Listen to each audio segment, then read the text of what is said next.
Salut et bienvenue dans The Root of All Real Estate. Avec moi, Étienne Mellor, propriétaire de 3 agences immobilières. Avec plus de 20 ans d'expérience et plus de 20 millions de dollars de chiffre d'affaires chaque année, je suis super content de vous avoir avec nous aujourd'hui. Que vous soyez un agent immobilier, un entrepreneur ou juste curieux, vous allez trouver quelque chose qui vous parle ici. Si vous êtes prêt à foncer, saisir de nouvelles opportunités, vous êtes au bon endroit. Vous écoutez The Root of All Real Estate avec Coralie Terrell. Temps plein en tant que courtier ou il y a eu une période de transition? Temps plein. Non, temps plein. Il y a eu une transition en dehors de notre volonté en 2020. Ouais, c'est bien dit. Mais c'est ça, Okay. c'est direct à temps plein. Puis c'est quoi que tu aimes le plus là, dans le quotidien d'être un courtier? Déjà être libre. Fait que l'indépendance, de ne pas avoir de restrictions. C'est ça. Pouvoir aussi garder mes horaires pour pouvoir voir grandir mes enfants, parce que c'est quelque chose de super important. Et puis aider les gens. Ça, c'est sûr que c'est comme ça vraiment que j'ai commencé, c'est à aider les gens qui vivent la même expérience que j'ai vécue il y a 16 ans en venant ici, donc dans le locatif. Donc je me suis vraiment développée dans le locatif, dans l'aide aux nouveaux arrivants. Ouais. Et puis, au fur et à mesure, les nouveaux arrivants se parlent, et puis il y en a qui sont déjà là, qui veulent acheter, donc ça a fait un effet boule de neige où j'ai été très rapidement... Mais tu peux te mettre dans leurs souliers, tu peux C'est comprendre qu'est-ce qu'ils vivent en tant que nouveau arrivé. Nouveau arrivant, c'est important. Oui. C'est important d'avoir la confiance avec les clients. Oui. Comme ça. Fait que ça, de la location à l'achat aussi, j'imagine que Tout à fait. pour beaucoup, c'est... On va commencer à louer, on va voir, on va s'adapter au quartier, à quel endroit, etc. Et là... Voir déjà, parce que beaucoup, il y a des permis qui sont que de 2 ans, qui sont plus faciles à obtenir, mais pour les jeunes, donc ils viennent avec ces 2 ans-là, et puis après, ils disent, non, tout compte fait, on veut rester. Donc là, ils lancent toutes les procédures qui sont très lourdes. Est-ce que tu les aides avec ces démarches-là? Ou... Non, les démarches administratives, est-ce que tu as des fournisseurs ou des gens que tu connais? Oui, maintenant, j'ai une dame de Rimouski qui s'appelle Soleil d'Immigration et avec qui je travaille régulièrement et qui, elle, peut aider les gens. Donc au début, c'est pareil, elle faisait que les gens de la Guadeloupe et de la Martinique, mais là, ça commence à s'étaler. Plus vaste. Oui, exactement. Aujourd'hui, 5 ans plus tard, en tant que courtier, c'est quoi tu dirais ton plus grand défi? Mon plus grand défi, c'est de savoir prendre du temps pour moi. C'est vraiment mon plus gros défi. Fait que c'est difficile de déconnecter. Ouais, exactement. Les clients vont appeler, texter, envoyer des courriels. Oui, jusqu'à 22, 23 heures et je répondrai toujours. Parce qu'il y a le décalage aussi, j'imagine qu'il y a beaucoup de communication avec... Oui. Mais c'est 6 heures. C'est 6 heures, mais c'est ça, ils se lèvent plus tôt, donc c'est ce que je leur dis. Je dis, moi, vous pouvez me texter à n'importe quel moment. Si je vous réponds pas, c'est que je dors. C'est vraiment ça, donc j'ai appris à mettre mon téléphone sur le mode nuit. Parce que au début, je le faisais pas et maintenant, j'ai appris. Fait que là, ça serait de trouver une façon de céduler du temps qui n'est pas pour le travail, en d'autres mots? Oui. Okay. Et puis de savoir prendre des vacances en se déconnectant. Ouais. Je pense que c'est quelque chose qui n'existe pas dans notre métier, en fait.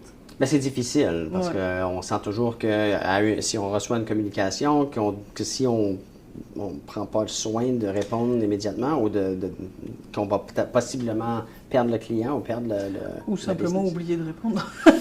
Ouais. Parce qu'il faut faire confiance à sa mémoire quand on gère plusieurs dossiers et tout. Donc, aller chercher de la business pour toi, des clients, de la clientèle, c'est ta source première, ça va être quoi? C'est les réseaux sociaux. Les réseaux sociaux? Oui. Fait que c'est la plus grande partie. Je m'estime vraiment chanceuse parce que je n'ai jamais eu à faire d'appel, jamais de porte-à-porte. Fait que du jour 1, tout de suite, j'ai fait quelques appels, j'ai détesté ça comme je pense énormément de gens. Et non, j'ai vraiment pas aimé ça et en plus je ne sais pas me vendre. Je sais vendre, mais je ne sais pas me vendre.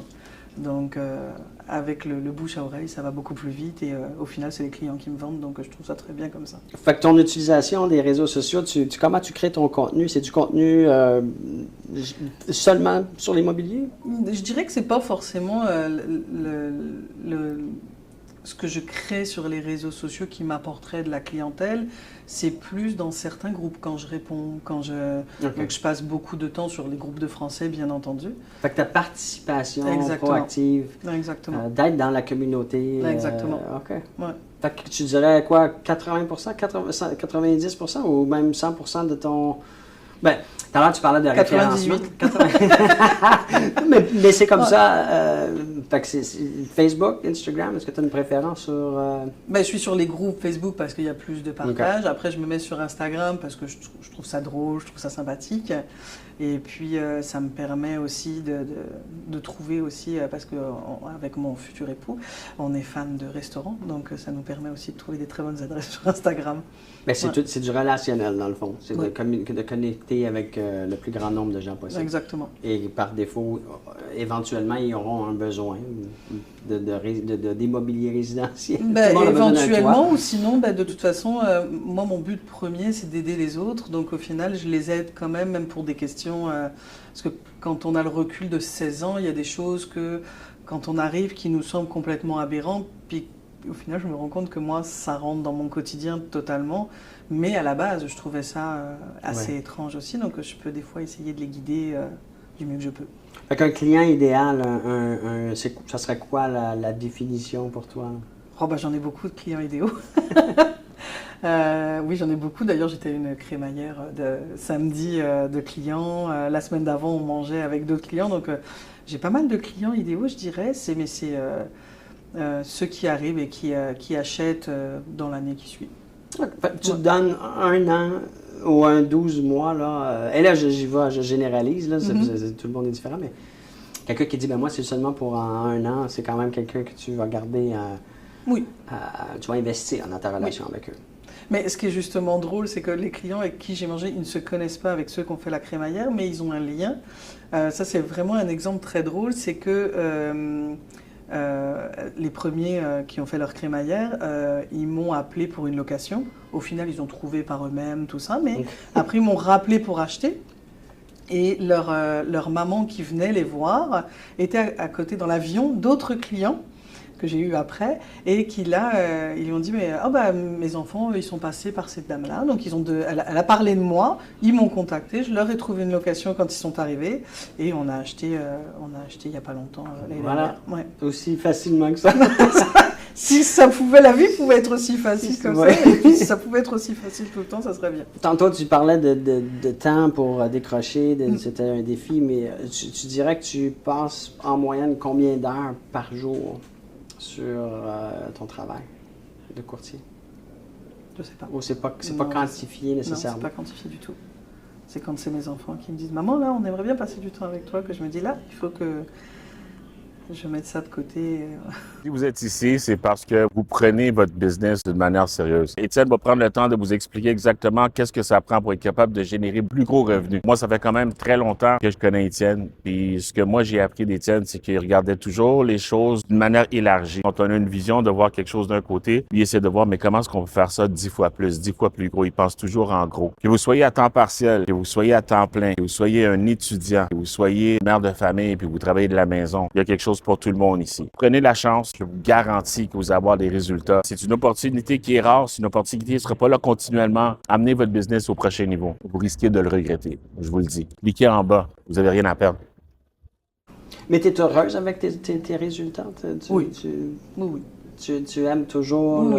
Oui, c'est un très bon équilibre dans mon travail. Maintenant, il faut que j'arrive à trouver l'équilibre travail-famille pour plus se stabiliser. Mais je pense qu'au bout de 5 ans, c'est un peu le défi qui arrive, c'est se dire, mais je veux me stabiliser dans ma vie familiale et puis garder aussi cette liberté de travailler. L'idée d'engager peut-être un courtier pour t'aider ou une personne pour faire certains trucs administratifs? Oui, je commence, je vois, j'observe. Ce que j'aime beaucoup aussi, c'est travailler avec des nouveaux courtiers qui démarrent. Donc dans ton équipe, il y a Marc, justement, avec qui on vient de closer une vente pas très loin. Donc, mais j'aime beaucoup travailler avec les nouveaux courtiers parce que je me dis, j'ai cette expérience-là, j'ai ce recul et je pense qu'on s'apporte mutuellement. parce qu'eux, ils arrivent avec des choses nouvelles aussi. Ouais. Et puis, des fois, c'est peut-être les papiers ou ce genre de choses qu'ils ne savent pas, mais en même temps, ben, je vais être un peu en backup pour au cas où. Mais j'aime ça. Je sais pas, je pense que c'est mon côté aussi maman qui... Redonner, ouais, c'est partager. ça, exactement. Exactement. Ça, c'est quelque chose qui est important. L'intelligence artificielle, c'est quelque chose d'assez Oui. populaire aujourd'hui Oui. avec que ce soit les CRM, la création de contenu, la rédaction de texte. Est-ce que tu utilises... Je m'en sers pour la rédaction de texte surtout. D'ailleurs, je me marie dans 10 jours et Ah, c'est félicitations. l'intelligence artificielle qui a écrit mes vœux. Ça va être notre... c'est comment tu appelles ça? Notre tag? Non, pas le tag. Ouais, le promo. Non, mais il est prévenu, ça va. Je lui ai déjà dit que c'était l'intelligence artificielle qui m'avait beaucoup Mais aidé. pourquoi pas? C'est là, il faut Bah, en bien prendre sûr. l'avantage. Mais il m'a dit qu'il allait faire la même chose. D'ici 5 ans ou dans 5 ans, ça ressemble à quoi le courtage, le travail d'un courtier au quotidien, d'après toi? Hein? Dans 5 ans? Parce que tu as vu les 5 dernières années comment ça a changé, Oui, oui. et ça change vite. Oui, oui. Dans 5 plus années, Je pense qu'on aura toujours besoin de nous parce qu'il y a l'humain derrière et le côté humain, je pense que c'est ce qui fait notre plus grosse force. Parce que oui, il y a les lois, il y a tout ça, mais ça, les gens sont de plus en plus renseignés, ils savent de plus en plus de quoi ils parlent. Donc là, je me dis que il y a quand même l'humain parce qu'acheter une maison, c'est quand même des fois les économies d'une vie. ah ouais. C'est une nouveauté, c'est un changement, ça peut être aussi un divorce, ça peut être un décès, c'est vraiment des choses de vie qui sont parfois très dures à vivre. Des fois, c'est que du bonheur, mais je pense qu'on aura toujours besoin de nous en accompagnement. Ouais. Juste déjà pour le côté humain. Est-ce qu'il y a quelque chose que tu observes depuis 5 ans que tu te dis, comment ça se fait qu'il n'y a pas d'agence ou il n'y a pas de l'industrie ne fait pas ou ne pense pas à offrir telle chose comme service ou soutien ou est-ce que tu te Au poses courtier cette ou au question? client? Aux deux. Parce que c'est toujours Un encadrement intéressant. psychologique, je pense que ça serait Pardon? un encadrement psychologique Pour le courtier ou pour le client? pour les deux. Moi, je pense que beaucoup d'agences, beaucoup de directeurs, dirigeants doivent faire en grande partie ce travail. Je pense que oui. Ça fait partie du quotidien, mais s'il y a, je sais pas, il y a des fois, parce que souvent quand on arrive de d'autres industries, de d'autres emplois, on se dit, ah, c'est drôle qu'ici, il n'y a pas telle chose. Je pense que je ne me suis jamais posé la question. Il y a des fois, je râle, bien sûr, parce que déjà, je suis française, donc c'est un peu un sport national. Mais donc, je râle après certaines choses, mais au final, j'ai jamais pensé qu'est-ce qui pourrait changer ou qu'est-ce qui pourrait être amélioré. Peut-être moins de papier, ça c'est sûr que Ouais. ça serait vraiment quelque chose de formidable. Mais... Il nous reste quelques minutes. Je prends toujours un peu de temps pour répondre si tu as une question ou des questions pour moi. Oui. Je te- Qu'est-ce qui t'amène justement à faire des interviews et comment tu choisis les courtiers avec qui tu as envie de les faire? La première, c'était qu'est-ce qui m'amène à faire le podcast ou l'entrevue ou l'intérêt en arrière, c'est de partager les différentes approches à l'industrie. Tout le monde a une façon différente, tout le monde vient d'un background, excuse-moi pour l'anglicisme, là, mais différent, avec des compétences et des connaissances qui sont différentes.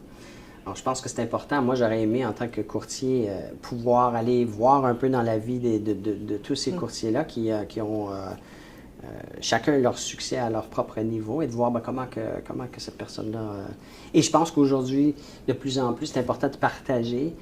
Moi, je suis une personnalité qui croit qu'il y a de la business pour tout le monde. On n'a pas besoin d'essayer de garder pour nous, d'être resté secret. Et c'est vraiment... le pourquoi que j'ai décidé de faire ça. L'autre question, c'était comment choisir. Bien, c'est les gens que j'ai eu la chance de rencontrer. Oui, j'ai rencontré beaucoup de gens au cours de mes 23 ans. Je ne me rappelle pas de tout le monde aussi et de leur historique. Tantôt, quand on s'est vu, tu m'as dit, c'était la liste, c'est la base, mais je ne me rappelle pas de tous les petits détails. Tantôt, tu m'as parlé, par contre, de comment tu avais commencé. Et ça m'est revenu comme un flashback. Fait que tu m'as sûrement raconté cette histoire-là là, quand tu faisais la massothérapie, puis que tu t'es dit, ah, je suis un peu tanné de ça à cause de la situation. Ça m'est revenu en mémoire. Fait que ça veut dire que c'est peut-être resté. J'ai mes notes aussi dans mon OK. CRM que j'ai pas pris le temps d'aller voir aujourd'hui parce que j'ai fini quelque chose juste avant. Mais ben c'est ça. Mais je dis pas non à quelqu'un que j'ai pas eu la chance de rencontrer et même que ce soit pas juste des courtiers. Je veux m'impliquer plus dans la communauté. Je suis déjà impliqué, mais je veux y aller encore plus loin.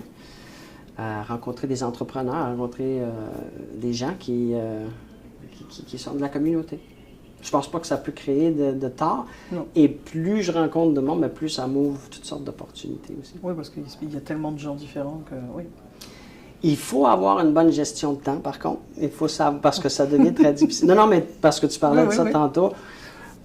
J'ai l'opportunité de le faire parce que je gère mon temps de façon, je pense, toujours très conscient de mon temps, de chaque minute, de chaque... Si tu vois mon calendrier, tout est dans mon calendrier, tout, là, les repas, tout le temps avec ma famille. Ah oui. Et je tiens à mon calendrier parce que j'ai beaucoup de responsabilités. J'ai les entreprises, j'ai 5 enfants. Oui, nous aussi, on en a 5, donc c'est de la gestion. J'ai beaucoup. J'étais sur le conseil d'administration aussi de la PCIQ pendant plusieurs années OK. et autres comités. Fait que ça m'a forcé à apprendre comment gérer chaque minute. Oui. Ce qui est une chose très importante. On a tous 24 heures. Et ce qui fait la différence entre ceux qui vivent une vie, de mon opinion, à fond et à plein régime, mais c'est ceux qui sont capables d'extraire le maximum de chaque minute, chaque seconde de la journée. Fait qu'ici, on passe du temps à étudier À comment. mettre tout dans le calendrier. Ben, on a la chance de faire plus et de vivre Je vais tester plus ça. profondément. Je vais tester de mettre tout dans le calendrier. Merci énormément d'avoir pris du temps avec nous aujourd'hui. Ben, merci. On va se C'est une revoir, belle je suis sûr. expérience.